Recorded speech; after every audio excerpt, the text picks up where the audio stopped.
मेरा देवर उम्र में मुझसे काफ़ी छोटा था, लेकिन मेरी हर बात मानता था। मैं अपने तमाम काम इससे निकलौती थी और वो कोई शिकायत नहीं करता था। लेकिन एक रात मेरा दिमाग ख़राब हो गया। मैंने सोचा कि ये छोटा है, अभी इसे काबू कर लूं, चाहे इसके लिए मुझे कुछ भी करना पड़े। लेकिन इस वक्त मेरे पांव तले से ज़मीन निकल गई जब मेरे देवर ने मेरे साथ ऐसा किया। मेरा नाम साइमा है। मेरी शादी को थोड़ा ही अरसा गुजरा था कि घर में देवर की शादी की बातें शुरू हो गई। मैंने रिश्ते कराने वाली को बुलाया और अपने देवर के सामने बहुत सी लड़कियों की तस्वीर रख दी।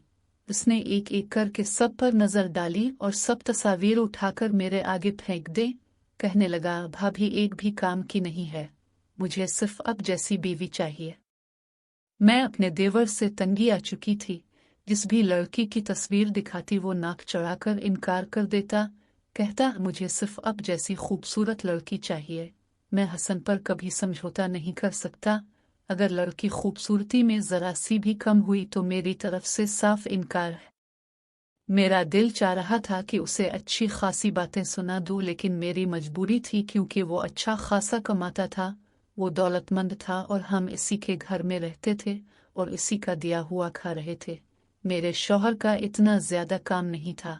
देवर ने उन्हें भी अपनी फैक्ट्री में मुलाजमत पर रखा हुआ था। मेरी पहली कोशिश यही थी कि देवर के लिए अपनी बहन का रिश्ता करवाऊं। अगर मेरी बहन मेरी देवरानी बन जाती तो मेरे भी ठाठ हो जाते, लेकिन देवर का नखरा बहुत ज्यादा था। मेरी बहन अगरचे बहुत प्यारी थी, लंबा कद, घने लंबे बाल, लेकिन रंगत सांवली थी।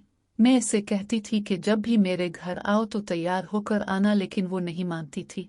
मेरे देवर ने मेरी बहन का नाम सुनते ही इनकार कर दिया। कहने लगा, मुझे इस सांवली लड़की से शादी नहीं करनी। अगर आपने मेरे लिए ऐसी ही लड़कियां पसंद की हैं तो छोड़ दे, मैं खुद कर लूंगा, मेरे पास पैसे की कमी नहीं। उसने मेरे मुंह पर ही मुझे शर्मिंदा कर दिया, लेकिन मेरी मजबूरी थी। मैं खामोश थी क्योंकि मेरे शौहर के पास पैसे नहीं थे। वो अपने भाई का मोहताज था, वरना जुबान तो मैं भी रखती थी। दिल तो चाह रहा था कि उसे सुनाओ, लेकिन बात वही है, पैसा इंसान को बादशाह बना देता है। फिर मैंने एक और रिश्ते वाली से राब्ता किया, लेकिन देवर को कोई लड़की पसंद ना आए। वो एक एक ऐब निकालकर तस्वीर वापस कर देता, जबकि वो खुद भी कोई बहुत खूबसूरत नौजवान नहीं था। इसमें बस एक खूबी थी कि वो खूब पैसा कमाता था, करोड़ों का मालिक था। मेरी ख्वाहिश थी कि इसकी दुल्हन मेरी पसंद की आए ताकि मैं उसे अपने तरीके से चला सकूं और घर पर हुक्मरानी कर सकूं। लेकिन मेरे होश इस वक्त उड़ गए जब वो कारोबारी सिलसिले में कराची गया। कहने लगा, भाभी मुझे 15 दिन कराची में लगेंगे। मैंने सिख का सांस लिया कि 15 दिन में घर पर हुकूमत चलाऊंगी। यह औरत की फितरत है कि इसका अपना घर हो जहां उसकी हुक्मरानी हो। मेरे शौहर के पास इतना पैसा नहीं था कि अलग घर ले सकता। देवर बड़े भाई की इज्जत करता था और मोहब्बत भी बहुत करता था, इसलिए हमें अपने घर रखा था। देवर के जाने के बाद मैंने खूब मज़ा किया। इसके कमरे में जाकर सोई क्योंकि इसके कमरे की हर चीज़ कीमती थी। नौकरों पर रोब जमाया, वरना देवर तो अपनी मर्जी के मुताबिक काम करवाता था। अगर मैं नौकरों से कोई काम कहती तो वो कहता, आप अपने काम खुद करें क्योंकि उन्हें तनख्वाह में देता हूँ, ये मेरे हुक्म के गुलाम हैं। लेकिन जाने से पहले देवर ने उन्हें कह दिया था कि भाभी की बात मानना, इसलिए मुलाजमीन भी मेरे कहने पर काम कर रहे थे। इन 15 दिनों में मुझे लगा जैसे जिंदगी में सुकून आ गया था। कितना अच्छा लगता है बड़ा सा बंगला हो और इसमें इंसान ठाठ से बैठकर नौकरों पर हुक्म चलाए। इसकी अलमारी ड्राई फ्रूट से भरी थी, जिस पर मैंने खूब हाथ साफ किया। मैं दुआ कर रही थी कि देवर 15 दिन की बजाय साल भर दूर चला जाए ताकि मैं मज़े करूं, लेकिन मैं इतनी खुशकिस्मत न थी। चंद दिनों बाद मेरा देवर वापस आया, लेकिन जिसे वो साथ लाया मेरा दिमाग चकरा कर रह गया। वो लड़की बेहद खूबसूरत थी, कम उम्र, इतनी खूबसूरत के देखने वाला देखता रह जाए। उसकी पलकें इतनी लंबी थीं कि मैं सोचती रही कि ये असली है या नकली। मैंने देवर की तरफ देखा तो वो मुस्करा रहा था। मैंने पूछा, ये कौन है? देवर ने कहा, ये मेरी बीवी है, मैं इसे कराची से लाया हूँ। अपने मेरे लिए खूबसूरत लड़की नहीं ढूंढी, इसलिए मैंने खुद ढूंढ ली। ये सुनना था कि मेरा दिमाग चकराने लगा। मैं यहाँ क्या सोच कर बैठी थी और वो घर की मलिका उठा लाया। मुझे सब कुछ हाथ से निकलता महसूस हुआ। इतना दुख हुआ कि आंखों से आंसू बहने लगे, लेकिन देवर के सामने रो नहीं सकती थी। मैंने जल्दी से आंसू साफ किए और देवरानी को गले लगा लिया। कहा, मुझे बहुत खुशी हुई कि तुम्हें तुम्हारे मतलब की बीवी मिल गई, लेकिन दिल में नफरत भर चुकी थी। मैंने देवरानी को बुझे दिल के साथ इसके कमरे में बिठाया और बाहर आ गई। सारे लोग सो गए थे, लेकिन मेरी आंखों में नींद नहीं थी। मेरे अंदर एक आग भड़क रही थी। मुझे डर था कि कहीं देवर सब कुछ इस लड़की के नाम न कर दे। इसकी करोड़ों की जायदाद थी। अब तो मुझे और भी बेचैनी होने ली। मैं सोच रही थी कि अगर देवरानी ने देवर से कह दिया कि हमें घर से निकाल दे तो मैं क्या करूंगी। मेरे 2 छोटे बच्चे थे जिनका पूरा खर्चा देवर उठा रहा था। वो अच्छे स्कूल में पढ़ रहे थे। मैंने अपने शौहर को देखा जो बेखबर सो रहा था। इसे क्या खबर कि अगर देवर ने निकाल दिया तो हम कहाँ जाएंगे। वो लापरवाह इंसान था। अगर थोड़ा सा भी चालाक होता तो बहुत कुछ देवर से ले सकता था। सुबह सवेरे मैंने अली असुबह उठकर बहुत शानदार नाश्ता बनाया ताकि देवरानी के नाज उठाऊं और देखूं कि वो किस पानी में है।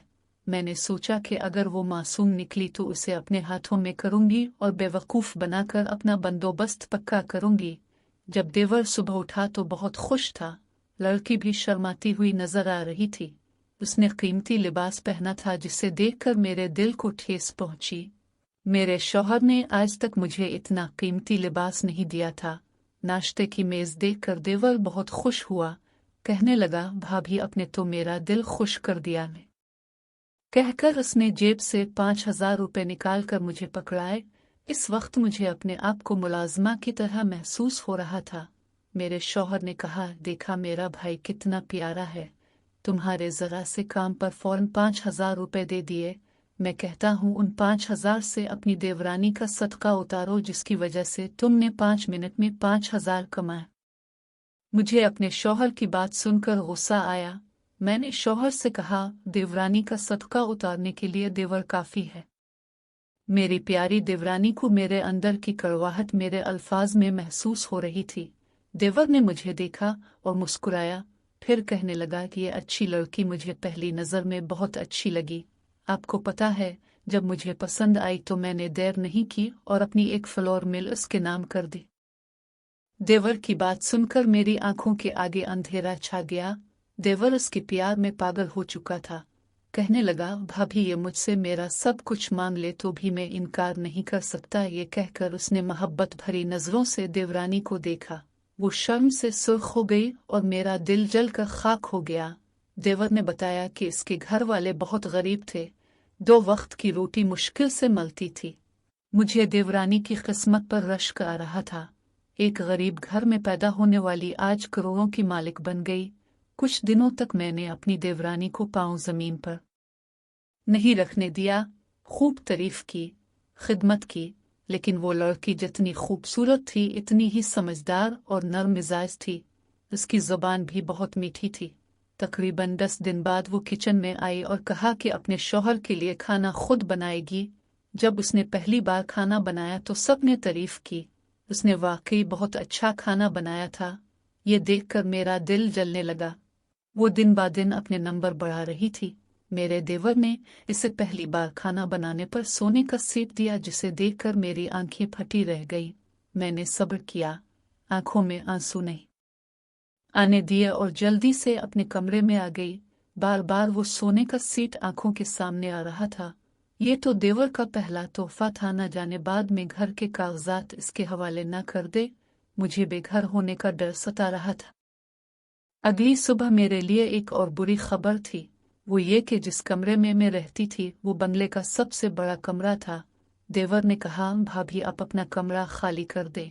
मेरी बीवी को आपका कमरा बहुत पसंद आया और ये पूरे घर का सबसे बड़ा कमरा है। आपके लिए दूसरे कमरे का इंतजाम कर देता हूँ। यह सुनकर मेरी रंगत उड़ गई। मैं कुछ न कह सकी क्योंकि घर तो देवर का था। अपना कमरा छोड़ते हुए मुझे बेहद दुख हुआ। पिछले 2 सालों से मैं इसी कमरे में रह रही थी।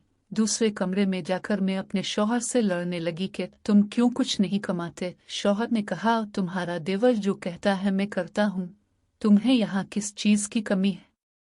अच्छा खा रही हो, अच्छा रह रही हो, इतने बड़े कमरे का क्या करना था? मैंने कहा, ये घर हमारे लिए मुस्तकिल पनागा नहीं है। वो सारी जायदाद अपनी बीवी के नाम कर देगा और वो हमें निकाल देगी। मैं 2 सालों से कह रही हूँ कि खुद भी कुछ सीखो, इसके कारोबार को समझने की कोशिश करो, लेकिन तुम तो मुलाजिम की तरह काम कर रहे हो। मेरी बात सुनकर शौहर ने कहा, तुम जरूर फसाद करवाओगी, हम भाइयों में झगड़ा करवाओगी। और फिर वही हुआ जिसका मुझे डर था। शौहर ने बताया कि इसका भाई अपनी आधी जायदाद बीवी के नाम करने वाला है। अब तो मुझे पक्का यकीन हो चुका था कि हम बहुत जल्द इस घर से निकलने वाले हैं।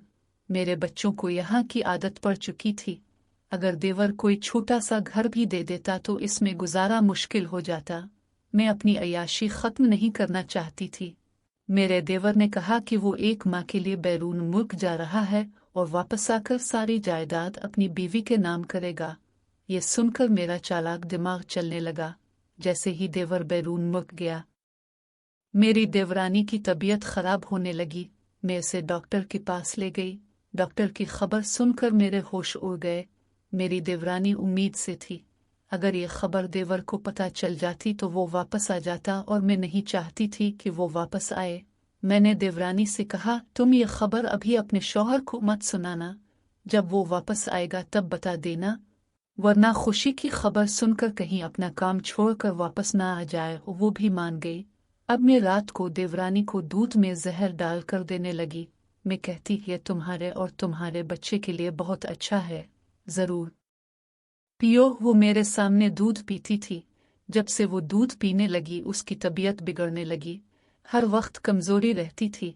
मैं चाहती थी कि देवर वापस आने से पहले इसका काम तमाम हो जाए। एक दिन डॉक्टर ने कहा कि इसके अंदर जहर फैल चुका है और इसे सख्ती से इलाज की ज़रूरत है, लेकिन मैंने कहा, हमें यकीन नहीं।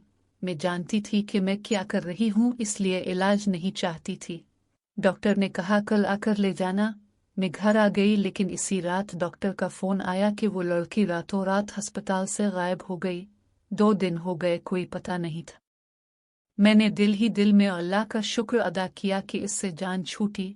मैंने शौहर से कहा कि देवर से कोई बात न करें, जब वो आएगा हम बता देंगे कि इसकी बीवी कैसे भाग गई।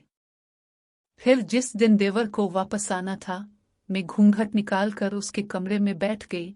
कमरे में आते ही लाइट बंद की और हल्की आवाज में कहा, अब पहले सारी जायदाद मेरे नाम करें, फिर मैं घूंघट हटाऊंगी। उसने मेरे हाथ से कागज छीने और कहा, बस करें भाभी, कुछ शर्म करें।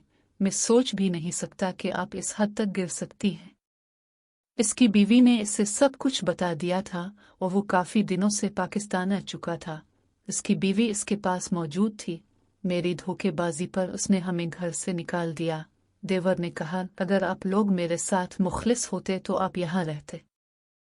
तो दोस्तों, ये थी हमारी आज की कहानी। अगर आपको कहानी पसंद आई तो लाइक और चैनल को सब्सक्राइब ज़रूर करें। दोस्तों, अपना ख्याल रखें। मिलेंगे अगली वीडियो के साथ।